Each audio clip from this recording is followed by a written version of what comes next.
Election dispatches, the new face of the far right. His party claims to have shed its fascist past.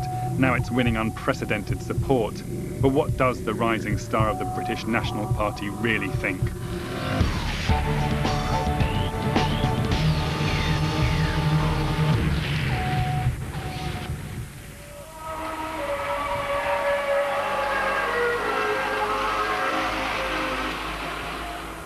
April 2002, one of my first encounters with Mark Collett, leader of the young British National Party. Over the next 6 months, I would get to know him intimately. Don't film me eating. In a party notoriously wary of the media, Mark has agreed to let me follow him. Which ward is this we're going to? This is Eccles Hill Ward. It's a few days before local elections. As one of the party's best and brightest, Mark's busy helping local branches with their campaigns. Today he's leading a team of canvassers on the Ravenscliffe estate in Bradford. If anyone says they're not voting to you though, ask why. If the answer is all political parties are the same and they've let you down, then simply say to them, we're different, and explain the differences that the BNP will give to them and that we actually do care for local people rather than wanting to give all our money to the Asians. A final year student at Leeds University, Mark's tipped as a future BNP leader. He's educated, telegenic, articulate. Basically, the British National Party want to put people like you first. They want to put British people on Ravenscliffe estate first. Regenerate the houses, make sure pensioners get the right care they deserve, and turn this area into the proud area it once was. Will you vote for us on May the 2nd this coming Thursday? You will? Nice one. Thank you very much. The BNP has ditched the street-fighting tactics of the old far right, turning to conventional politics to promote its message, putting whites first. Another yes? Think we can rely on your vote on Thursday? It's fantastic, thanks a lot. We are the voice of the white population in areas all over the country, just like this. And as you heard time and time again tonight, people are like, you're the first political party that's come here and spoke to us and cared for us. All the others have gone to the Muslim areas and asked them what they think, but no one comes up here and speaks to us. Is that right? Brilliant. Thanks a lot, mate. Thank you. Nice meeting you. Who hasn't got the railing? One of the most positive responses Mark got was from Jeff Grice. Mad. It is the amount of houses that are around here that are empty, and the amount of people homeless. There's English people that are homeless, living on the streets, and with homes like that, and they're giving £70 million away to people that don't come from this country. Ridiculous. That annoys me. Right. It does annoy me. Do you think we'll be able to rely on your vote? Yeah. All right. Thank you very much. Yes. Thanks. Nice meeting you. Thank you. Bye. Thanks a lot. So on May the 2nd. Thanks.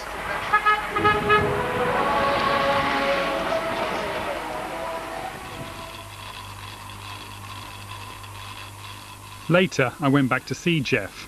He's 25, unemployed, and has lived on the estate with his mother all his life. Why was it you thought the BNP was sort of talking sense to you? Because why should bloody packers get money all sodding time for their bloody kids and we get sod all for ours? If Pakis or Indians or whatever they want to call themselves, they want some money, they can go down to the social and they'll get money. Because if the social say no, they just shout racial discrimination, and they're quite happy just to sling money at them all day long. It makes you sick just when you just go out in your car and you just see them, and they're too sly and they're dirty and devious. They really are. They'll bend stuff to suit themselves. On election day itself, Mark's campaigning in his own ward, Hare Hills in Leeds. Vote for the BNP. The British National Party are standing in the local elections. Mark Collett is your local candidate for the Hare Hills ward local elections. With its ethnically mixed population, Mark knows his chances are limited. We'll probably beat the Greens and the Tories, I hope, but hopefully the local whites will do the right thing and come and vote Collett. Lie after lie after lie. Right, we'll see you later. How hysterical. So where's you? Just had a text actually saying I look quite cute from someone. Yeah, I've seen on the front page of paper you look cute.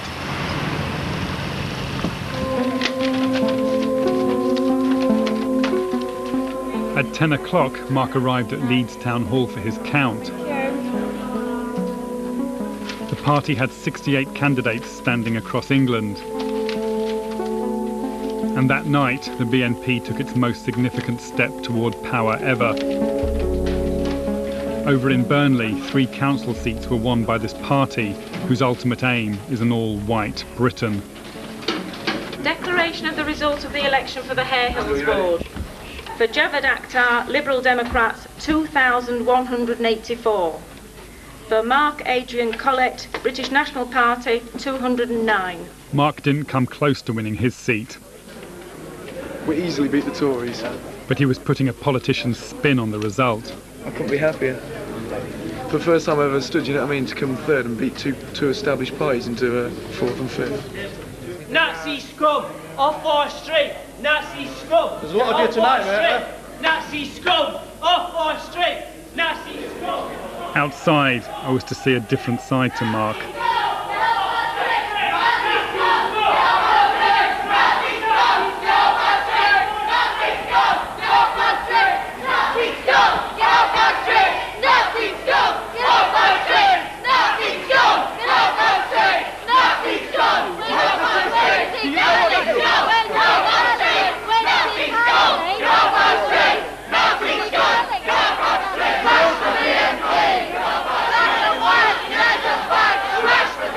Martin, who provides security, wants a quick getaway. Where's the bat? It's on its way, mate. But Mark's enjoying his moment.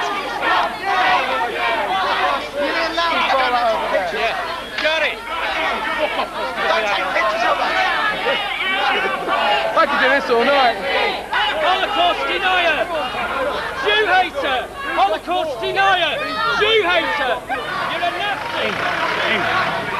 In.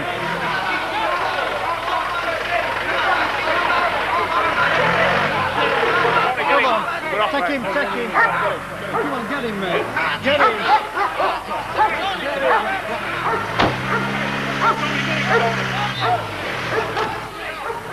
Your orders are to retreat. Throughout his election campaign, I'd been getting to know Mark, the young politician, but what I'd seen on the steps of the town hall made me wonder who he really was. A lot of people, I think, would be quite disturbed at being the target of so much hatred. What, do you think I enjoy it? I don't know, there seemed to be, yeah, I think he did enjoy it a bit. But they really hate you, don't they? Oh, they do. But as you saw, you know, they are quite strange people, you know, so I'm not too really bothered.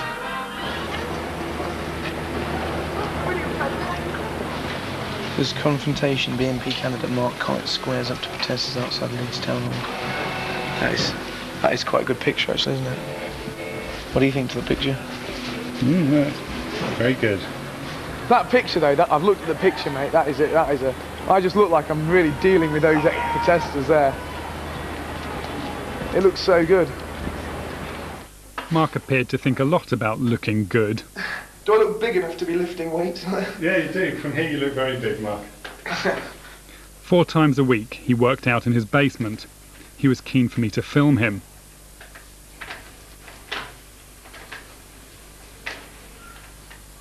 By now, Mark had begun to talk more intimately to me. He was seeing a woman he was very fond of, but she was unhappy about his membership of the BNP. If it came to it, and you had to choose between her and your relationship with the BNP, what would you choose? Oh, that's basically, if she can't deal with the fact that I'm in the BNP, if she can't deal with the fact of who I am and what my beliefs are, then that says she's a pretty shallow person who's looking simply at the side of life that the media throws up. She's not really looking at me as the whole package. She's taking one thing and blowing it all out of proportion. I think if that was the case, really it'd be an issue with her, not with me. So the BNP would win in that case? It's not about winning and losing. It's about, you know, my life's taken a certain path, and people can either accept it or not. He seemed almost convincing, but I wondered if making that choice was really going to be so easy.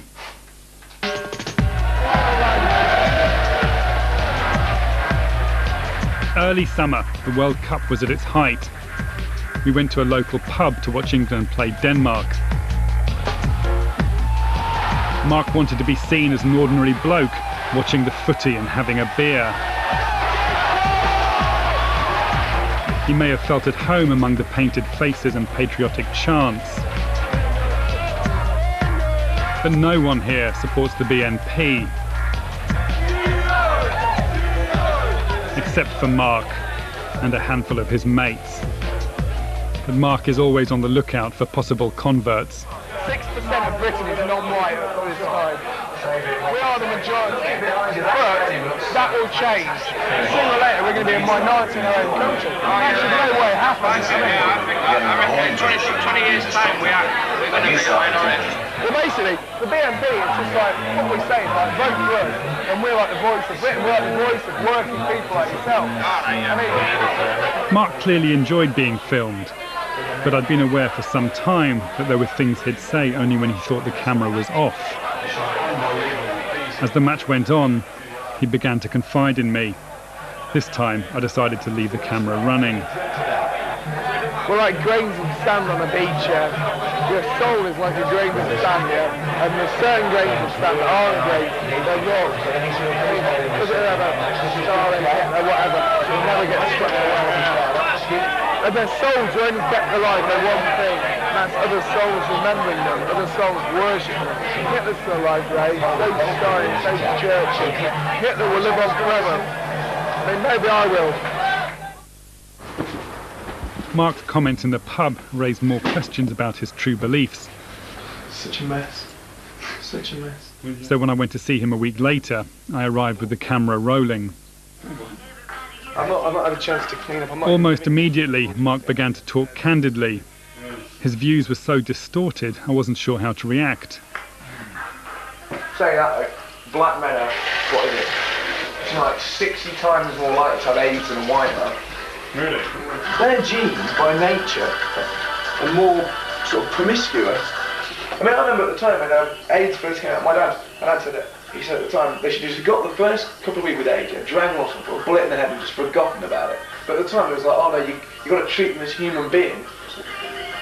Blacks, drug users and gays all have it. So really, I've got no problem with AIDS.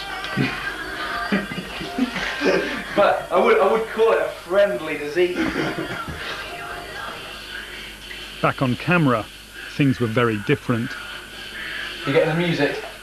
Yeah, what music is that? This is a band called Shutdown.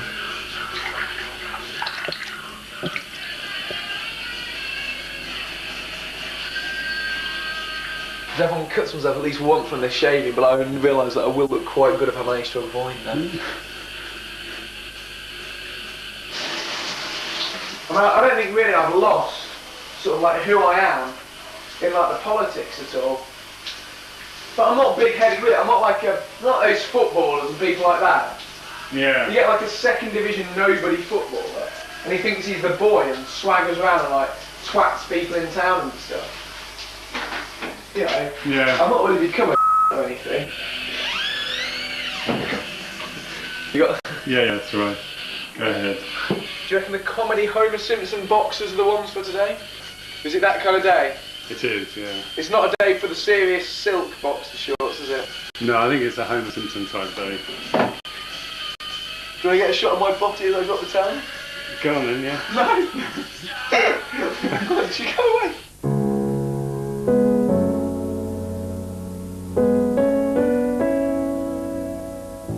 I was getting a sense of Mark's private theories on race. But I wondered, if pushed on camera, how explicit he would be.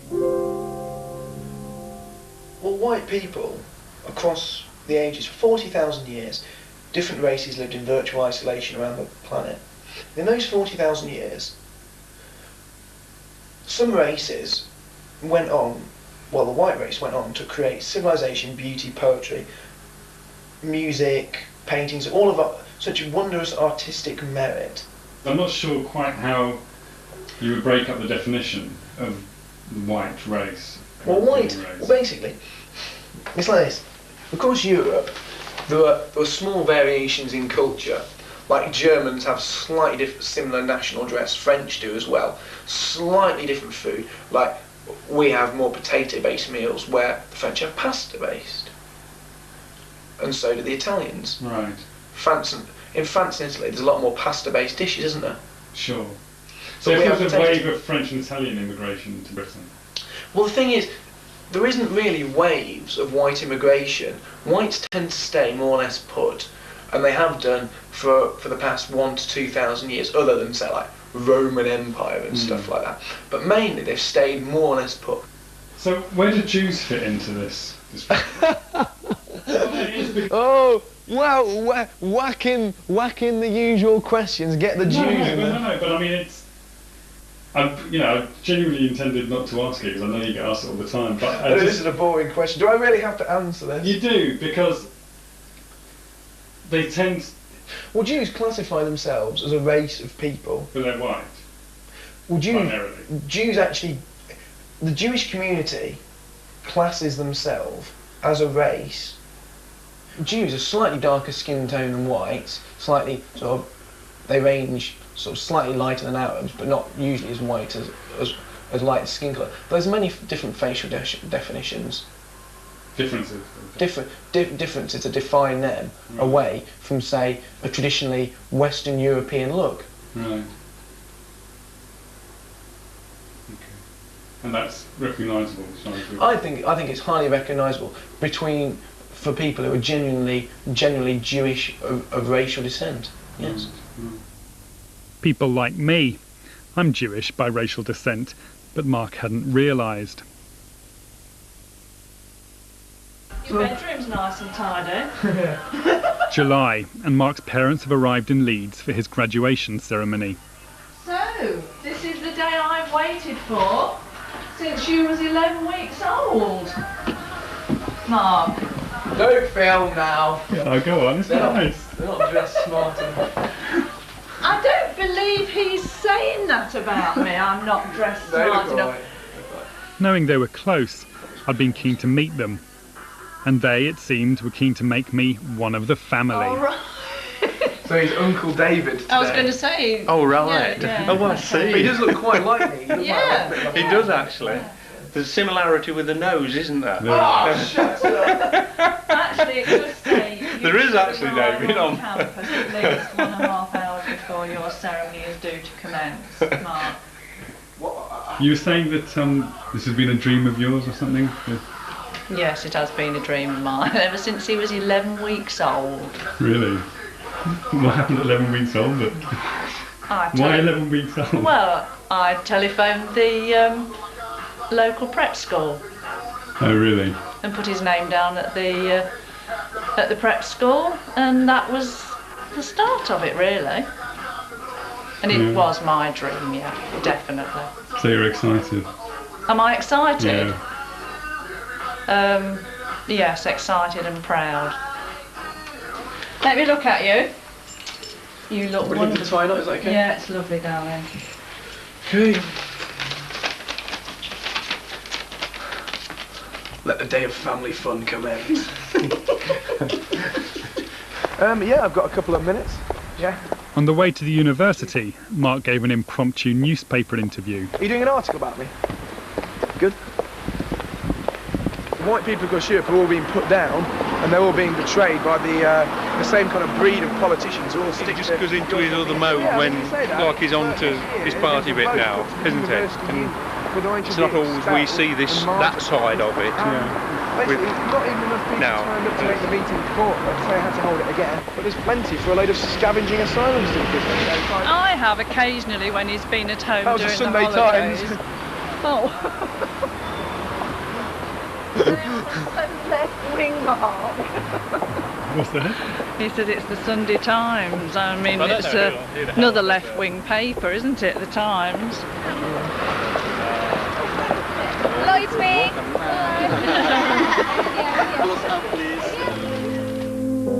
After collecting his 2-2 in business economics, Mark joined his peers for a class photo. He'd achieved notoriety on campus after surviving a campaign to expel him, but watching him on his last day, it seemed that he'd won few friends here. not all parents see their dreams come true in their children, do they? So I just think I'm so lucky. But I think there are a lot of parents, you know, that agree with you that it would be a dream to see their child go to university, but they may feel very uncomfortable about them working for the British National Party. I'm not uncomfortable with it. I sometimes feel worried for Mark. Well, I think the British National Party are misunderstood. They've been painted black all of the time. The majority of things that the BNP talk about, the general public, I meet a lot of people, all say exactly the same thing, but they say it behind closed doors. I would say we're probably middle to probably middle of the road to a little bit right wing, but not massively right wing, are we? Well, I would say we fall very heavily into the silent majority category. Yes, we do, don't we? That And I is genuinely absolutely brassed off with what's going on today, but feel helpless. But keep paying for it all. The British National Party's philosophy is considered by a lot of people to be a racist philosophy. Is considered by a lot of people, Yeah. and that's precisely it. Is considered. But can anybody give us any conclusive evidence that there's racist overtones there, or that there's any racist agenda there? Well, I mean, their stated aim is that they'd like an all-white society. Come on, you buggers, don't let me down now. Okay, that'll be fine. Thank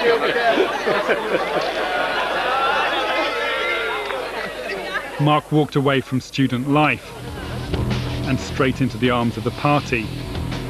Within weeks, he was on the payroll, working for the BNP full-time. Organisation is key, David. As well as running the youth wing, Mark's on the BNP's advisory council, deciding party policy. He's also producing local leaflets and organising the Bradford operation. If people want the BNP pens, get them now while you still can. Have a nice day. But Mark's new relationship with the party has come at a price.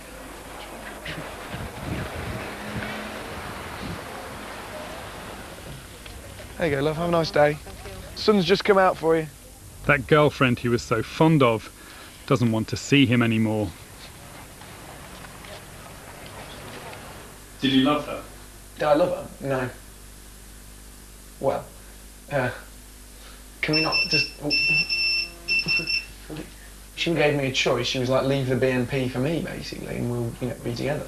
No way. You know what I mean? If I respect somebody, there's no way I'm going to leave what I love and what I believe in for them. If I did leave the BNP, how many people would be let down? Just iterate, I'd never leave the BNP for anyone ever. I'd never even contemplate it. Mm.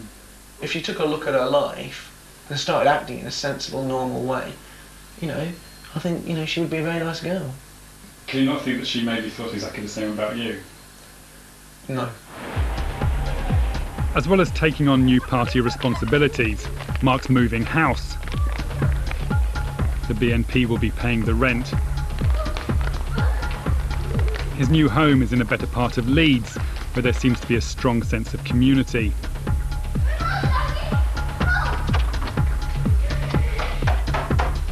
Feel that? There's absolutely no way you can sledgehammer that door. I'm seeing big widescreen TV there. This room, study. The double bed in the top room is really nice. Yeah, because that's going to be my love nest. Original Star Wars trilogy around there. What do you reckon? Oh, gross. It's got mould in the fridge.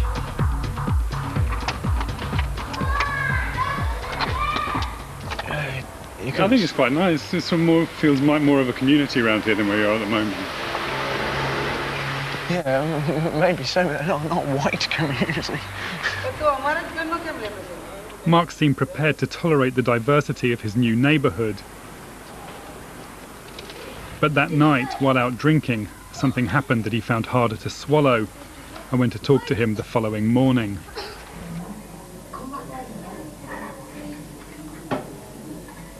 There were a couple of things that upset you last night, weren't there? Well, there were those two girls we were talking to. Oh, It's just, you see a nice fit blonde bird getting off with a big black guy, you think he's stupid little white slut.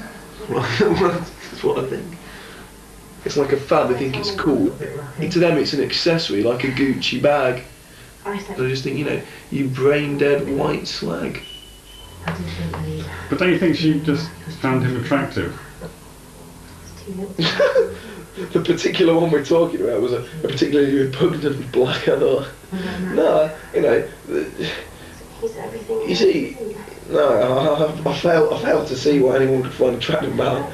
I really do, it bemuses me. It really does bemuse me. Oh God, I could do with a couple of extra hours in bed this morning. After a manly bonding session, some drinks, the Channel 4 news team move on.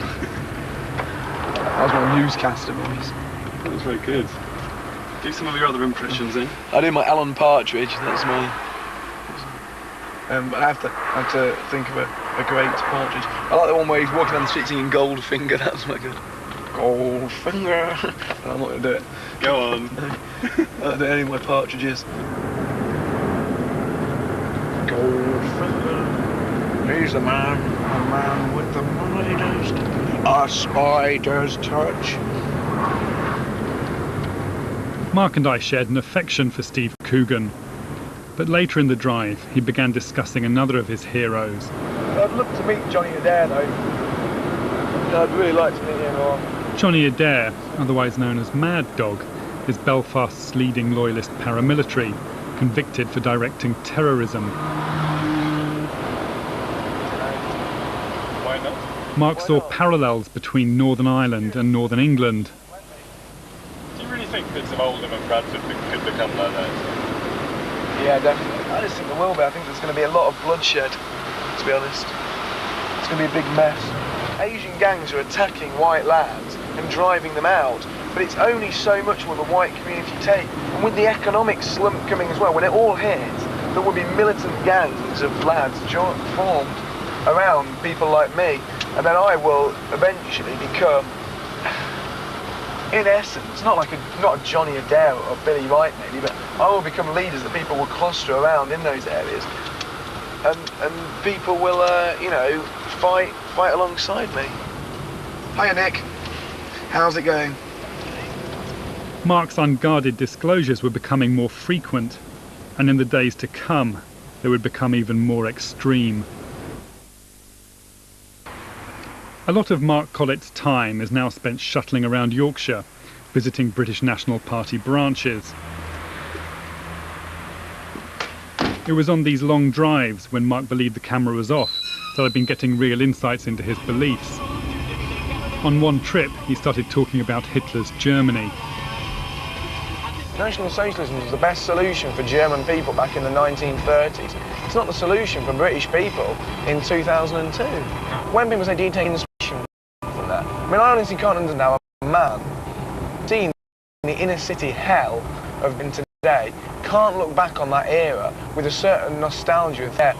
Those people marching through the streets, all those happy people out in the street, saluting and everything was a bad thing.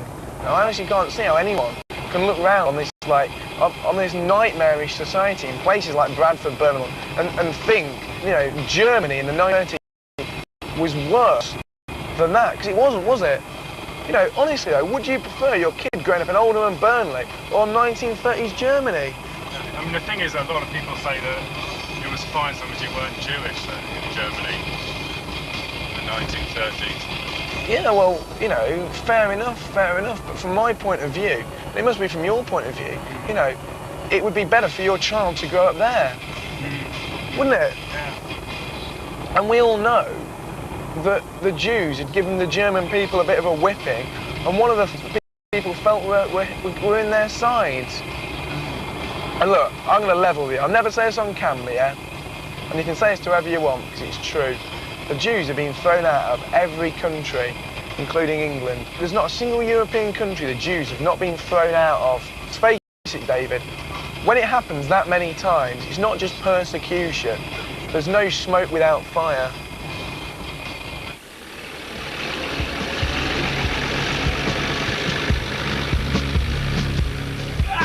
Yeah! August, and Mark has joined in the preparations for the party's biggest annual get-together, the Red, White and Blue Festival, being held in Lancashire, its new heartland. Can you do what? See you later, mate. Yeah. Oiling the Nazi machine. Several hundred of the faithful are expected for this celebration of British culture. When I was told I was going to work for a political party, I didn't expect making your idols to be on the job list. Site foreman is the party's leader, Nick Griffin. Put it part way up on the stakes. Yeah. So it's sort of, you know, to there. Yeah. Okay. How shy people are. Okay. Mark is one of nature's live wires. He throws out more ideas than we can cope with at any one time. Yeah, can you stop chucking the stakes in the shit? Sorry. Any movement which has got conviction in the cause attracts people who are like-minded. He's got the potential to be one of the very, very top. In sort of the future, what do you see his contribution to the party developing into? I don't know. I suppose sometime down the line in 10 or 15 years' time, with luck, I can retire and he can take over. Some people are sort of like a comet that does a huge amount and is very visible for a year or so. Other people are still here in 20 years' time. I have a hunch that Mark will still be here in 20 years' time.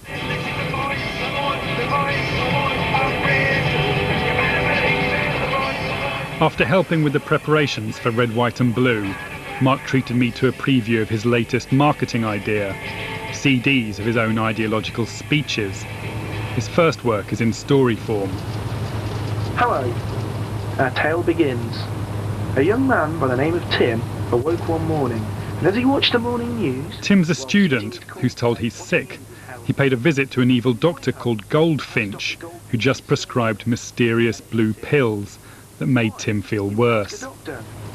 Goldfinch's greedy dark eyes stared intently at it, but this was a check from the company that made the blue pills. Finally, Mark's analogy became clear. Today in Britain, and all over the white nations of the world, millions of people are asking, why multiculturalism? Just like Tim asked, why the blue pills? A kid could understand that, couldn't they? I mean, you give that scene to a 12-year-old child and they could draw the conclusion from it. But you can also give it to a seasoned activist or a new activist or an intelligent person and they'd be able to gain something from it too. What a beautiful day. Part rally, part summer camp, Red, White and Blue kicks off in high spirits. You go down like a sack of shit stuff. Mark's brought his new girlfriend, Sue. Where's Sue gone? Sue, have you seen my black t-shirt? He's also brought a job lot of his new CDs, but they're not selling well.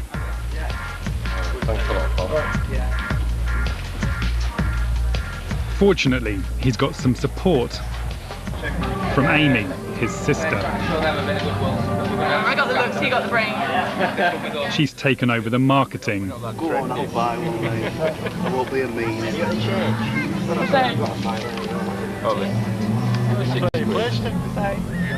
Thanks very much. Yeah, cheers. Watch your backs. Just come right in.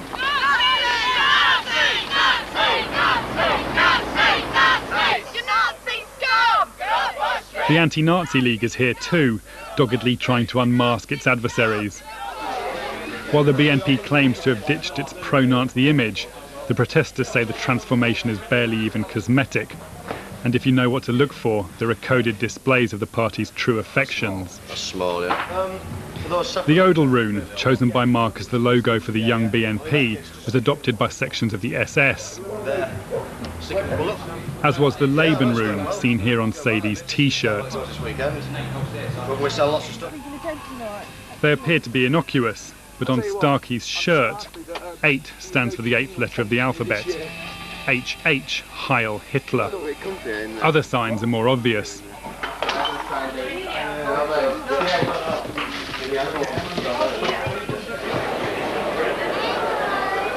Inside the big top, party members settle down for an afternoon of political speeches. Mark was supposed to be first up, but he's having a last-minute wobble. I can't open a meeting when I haven't even written a speech. No, okay. I've got a sore throat, I'm debating whether to even speak or not. Yeah, well, I'll put you on a bit later then. I feel sick. On that theme, I'd like to introduce the man who runs the Young BNP, Mark Collett.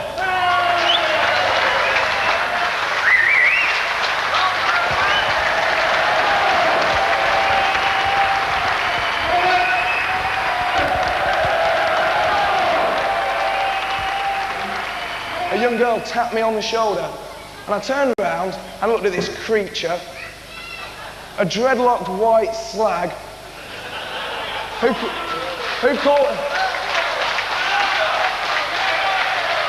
And she said, I was a Nazi and I was motivated by hate. I said, I'm not motivated by hate, I'm motivated by love.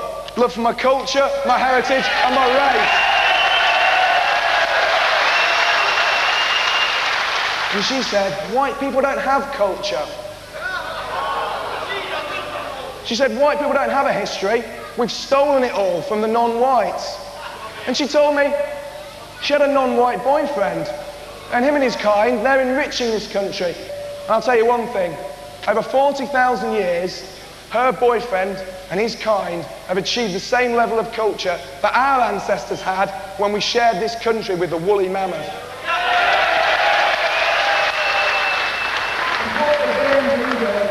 It puts the great back in Great Britain. Thank you. It turns out that Mark had little to worry about. The rabid nature of his speech was always going to make it a crowd pleaser. But you've got a bad throat. Good speech, Mark. Cheers, mate. Couldn't been any more right with that one. Cheers.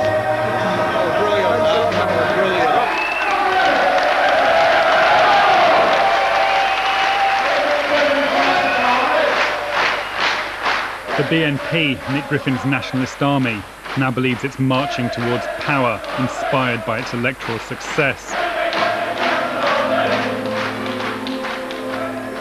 But to me, this organisation is no army, or even really a political party, more a fundamentalist movement, a cult.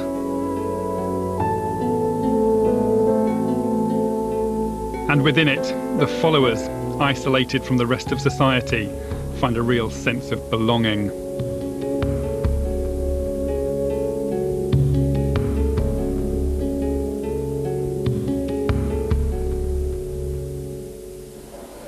Tony Blair arriving to face the press. At his parents' home, Mark is waiting to see himself on TV.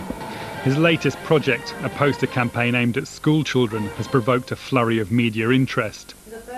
His sister Amy has been criticised by her friends because of her involvement with the BNP. You're a peripheral character, Amy. But I don't want to be on film. No, I don't, because if it gets back to You where? already got it, Amy. Silly. Back to where? Because people then will think that I'm one of Mark, I'm not. No, they can't. Yeah, they can think that. Yeah, but it's really difficult to change people's perception, isn't it? Once you've done something wrong, or once it doesn't that they don't like. Then it's their fault. They have the problem, not you.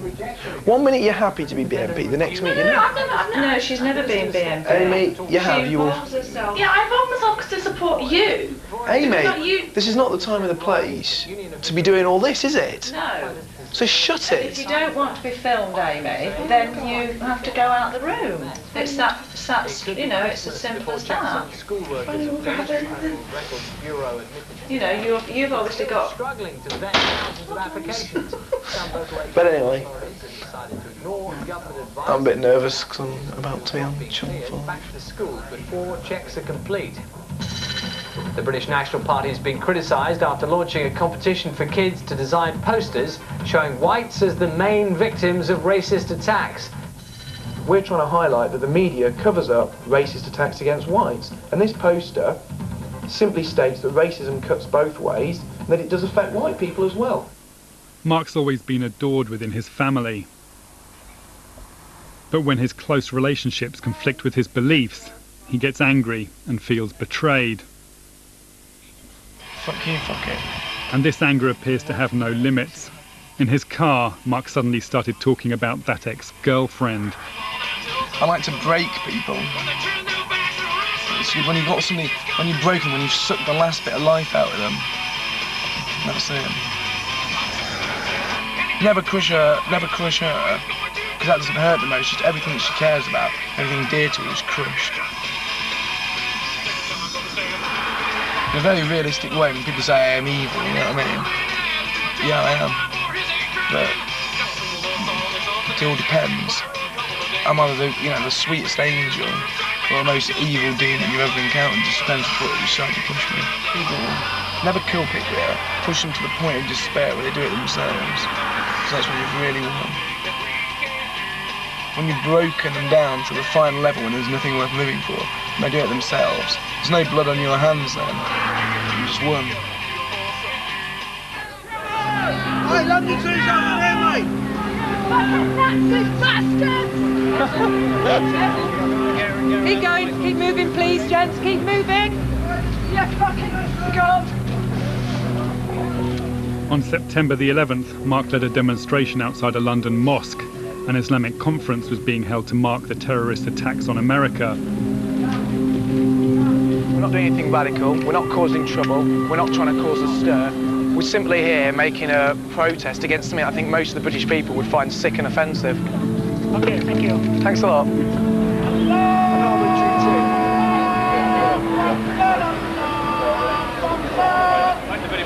We're remembering our dead today and we got to put up with that. Get them out! Fucking brave, aren't they? Wrapped round with their little rags round their head, aren't they? Yeah, fuck off! Go back your own country! Well, we're here to show our opposition against Bush and Blair's war, which is going to cost British soldiers' lives. Members of the National Front, another far-right party, arrived.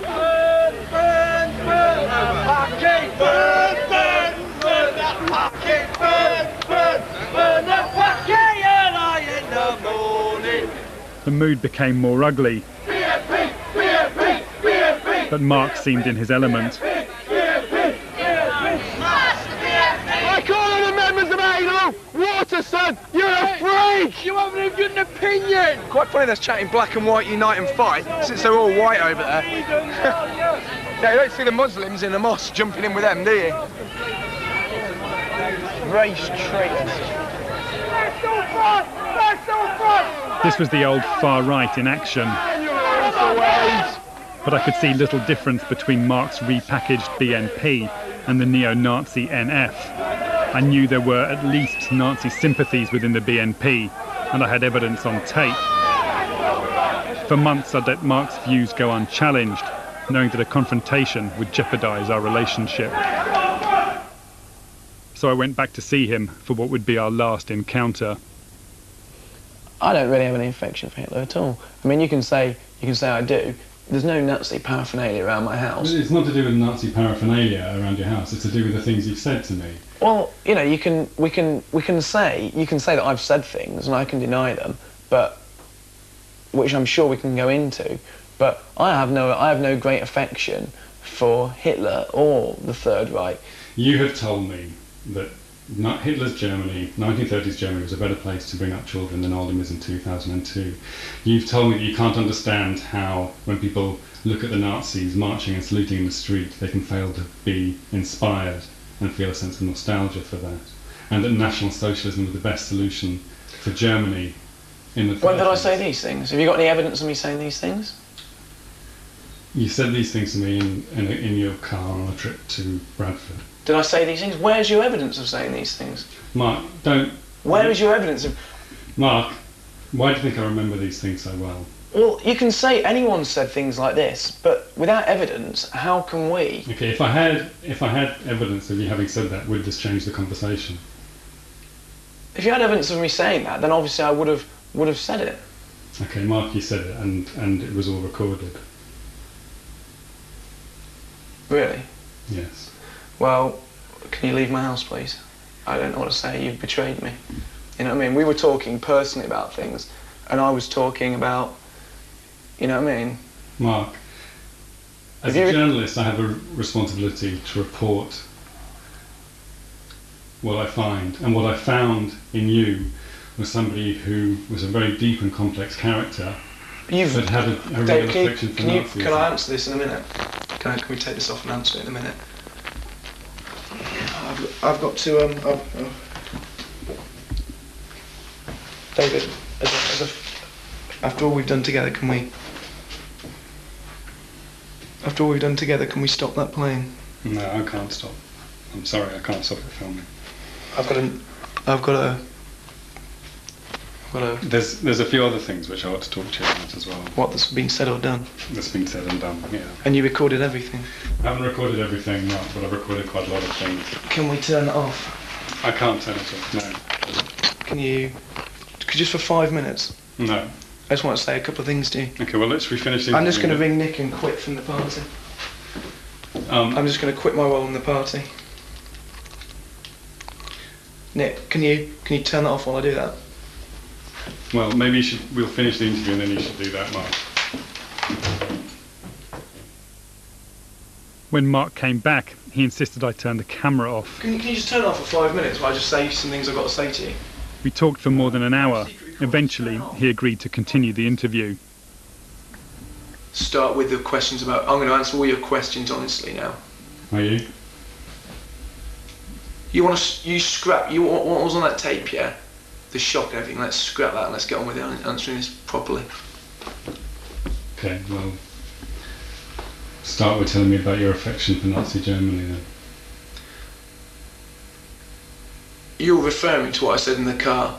I'm not a Nazi, but if you want to call me a Nazi sympathiser, you can. You said the things I said to you then disgusted you. And you quoted me as saying, I'd rather have lived in the 1930s than I would in Oldham. Yeah, that might disgust some people. You go to Oldham. Mark. You go to a place. There are millions of people being exterminated in Oldham. White people in Oldham are being... There are not millions of people being exterminated in Oldham. Look, we, or people like me, or young people, or the people you saw with tattoos on, or the people you saw with wacky shirts on, they feel an affinity for something because they feel totally betrayed and they feel that white people are being sold out today. And the only person they're told in the history books that ever stuck up for white people was Hitler. We've been together since February. Okay, I'm Jewish by racial descent. The answer to whether or not I'd rather have my children growing up in Germany in the 1930s is that my children would have been killed in Germany in the 1930s. Well, I had an inkling that you were a Jew, but you told me that you weren't, so I trusted you. Well, you know, by Jewish law I'm not, but by racial descent I am. Well... You know, you've also said that you and I look very alike. I'm not Jewish. No, but do you not see the irony there? I mean, my skin is as white as yours. You've seen me all this time as white person, now do you see me as not white? Got a nice big smile, young man. Yeah, that didn't hurt, did it? Yeah, Mark. Mark told me his resignation was refused. His position is now on hold. Let's watch the anti-Nazi League go up in flames. We invited the British National Party to respond to the views Mark had revealed. You ain't caught any more, are you? It said that to portray his views as representative of the BNP was thoroughly dishonest, adding that it was opposed to Nazism and would discipline any member who advocated it. The BNP has big ambitions to win more council seats and eventually to enter the European Parliament. Mark Collett was to be a big part of those plans.